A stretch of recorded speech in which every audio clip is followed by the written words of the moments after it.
श्रीपादराजं शरणं प्रपद्ये। सद्गुरुनाथ परमपिता परमात्मा श्री गोपाल बाबा महाराज की जय। श्रीपाद श्रीवल्लभ स्वामी लेखमाला लेखक क्रमांक 77। कुरोपूर मध्ये श्रीपादांच्या पादुका मात्र होत्या। हे वाक्य माझं नाही तर श्रीपाद श्रीवल्लभांचं चरित्र लिहिणाऱ्या शंकर भट्टांचं आहे। इथं त्यानं मात्र हा शब्द का वापरला? इथं त्यानं मात्र हा का शब्द वापरला तर 1350 मध्ये श्रीपाद श्रीवल्लभ गुप्त झाले होते, पण त्यांच्या पादुका मात्र कुरोपुरात होत्या। शंकर भट्टाने असं का लिहून ठेवलं ते आता सविस्तरपणे पाहू। सन 1340च्या वैशाखात शंकर भट्ट 4 वर्षात कन्याकुमारी ते कुरोपूर हा 1200 किलोमीटरची पायपेट करत कुरोपूरला पोहोचला। त्याच्या सोबत एकच दिवस आधी जोडलेल्या 2 भ्रष्ट भावांना श्रीपादांनी कुरोपुरातून हाकलून लावले व शंकर भट्टावर आपल्या कमंडलूतील तीर्थ शिंपडून त्याला चरणस्पर्श करण्याची संधी देऊन जवळ बसवून घेतले। त्यावेळी रविदास आल्याने श्रीपादांनी शंकर भट्टाच्या कपाळावर दाबले व शंकर भट्टाला सन 1340 ते 1347 या 7 वर्षांतील रविदासाबाबतच्या अगदी त्याच्या मृत्यूपर्यंतच्या घटना दिसल्या। यानंतर शंकर भट्टाला ध्यान लावण्यासाठी पुन्हा श्रीपादांच्या स्पर्शाची गरज लागली नाही। त्याचं आज्ञाचक्र श्रीपादांनी एकदाच कायम स्वरूपी जागृत करून दिलं। असो, रविदासाबद्दलचा चलचित्रपट संपताच शंकर भट्ट भानावर आला तेव्हा अतिशय मळक्या कपड्यातील वल्लभेश पिठापूरहून श्रीपादांच्या दर्शनास आला होता। लहानपणी आई वडील वारल्यानंतर 4 काकांनी वल्लभेशाला अक्षरशः भिकारी करून टाकलं होतं। श्रीपाद वल्लभेशाला स्वतः जवळ बसवून घेतात आणि पिठापुरातील सर्वांची चौकशी करतात। त्यावेळी एक गरीब वडील श्रीपादांकडे येत स्वतःच्या मुलीच्या लग्नाची अडचण सांगतात।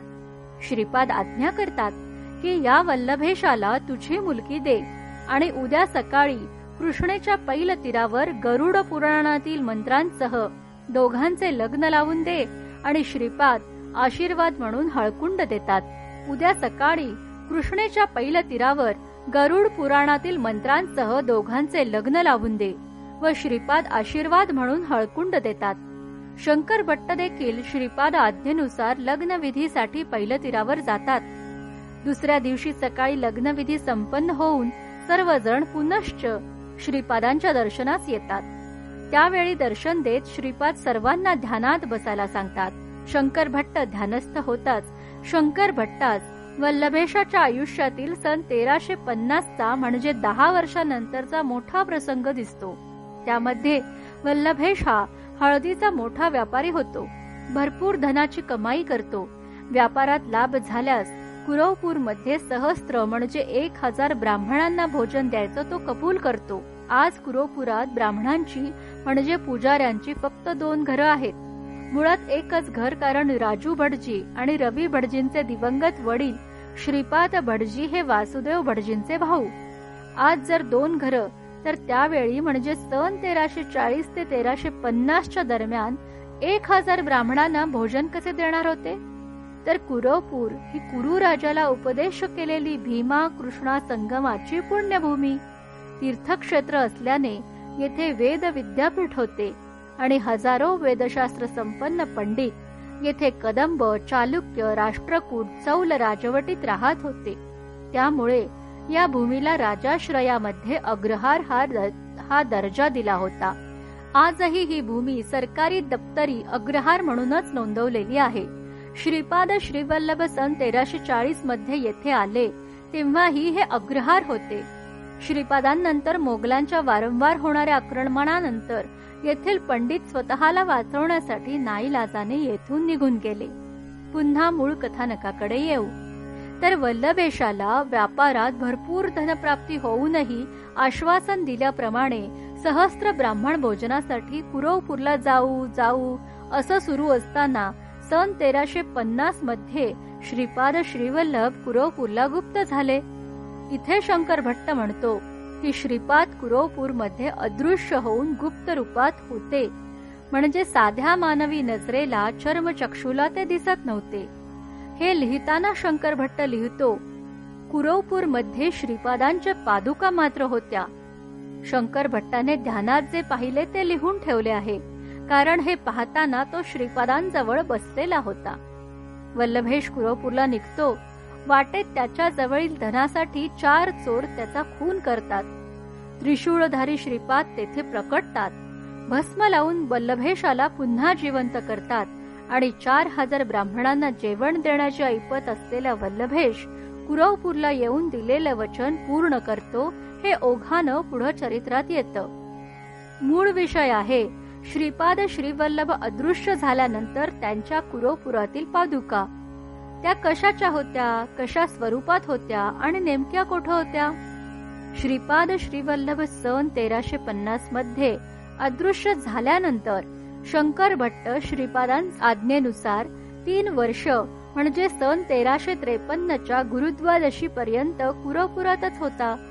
श्रीपाद श्रीवल्लभांनी सन 1350च्या गुरुद्वादशीला माध्यान्हकाळी गुप्त होताना स्वतःच्या पादुका प्रसाद रूपात शंकर भट्टास दिल्या होत्या. त्याच त्या कुरवपुरातील पादुका ज्या शंकर भट्टाने सन 1340 मध्ये ध्यानात पाहिल्या होत्या. म्हणजे श्रीपाद श्रीवल्लभांनी शंकर भट्टास दिलेल्या पादुका कुरवपुरात श्रीपाद श्रीवल्लभ गुप्त झाल्यानंतर आणि सन 1353 नंतर शंकर भट्टानंतरही होत्या. सन 1458 मध्ये श्री गुरु नरसिंह सरस्वती स्वामी महाराज गुरुप्रतिपदेला गुप्त झाल्यानंतर त्यांच्या आज्ञेनुसार सायन देवाच्या उपस्थिती आणि मार्गदर्शनाखाली भक्त बिदरच्या बादशहाने म्हणजे मोहम्मद अल्लाउद्दीन दुसरा याने कुरवपूर मंदिराचे बांधकाम केले. येथील मुख्य गाभाऱ्यात मध्यभागी आज गुरुपीठ नावाची शिवलिंग आकाराची पण लिंग नसलेली शिळा आहे. त्यावर पुसटशा चौकोनात मध्यभागी पुसटशा पादुकाकार जाणवतात. 650 वर्षांतील अभिषेकांमुळे त्या झिजल्या असाव्यात. बहुधा ही शिळा श्रीपाद श्रीवल्लभांची बसावयाची शिळा असावी, कारण शंकर भट्टास दिलेल्या पादुका या चल पादुका होत्या, अचल स्थिर किंवा स्थावर पादुका नव्हत्या. तर शंकर भट्टास प्रसाद रूपात मिळालेल्या पादुका आज कोठे स्थानापन्न आहेत हे श्रीपाद श्रीवल्लभच जाणोत.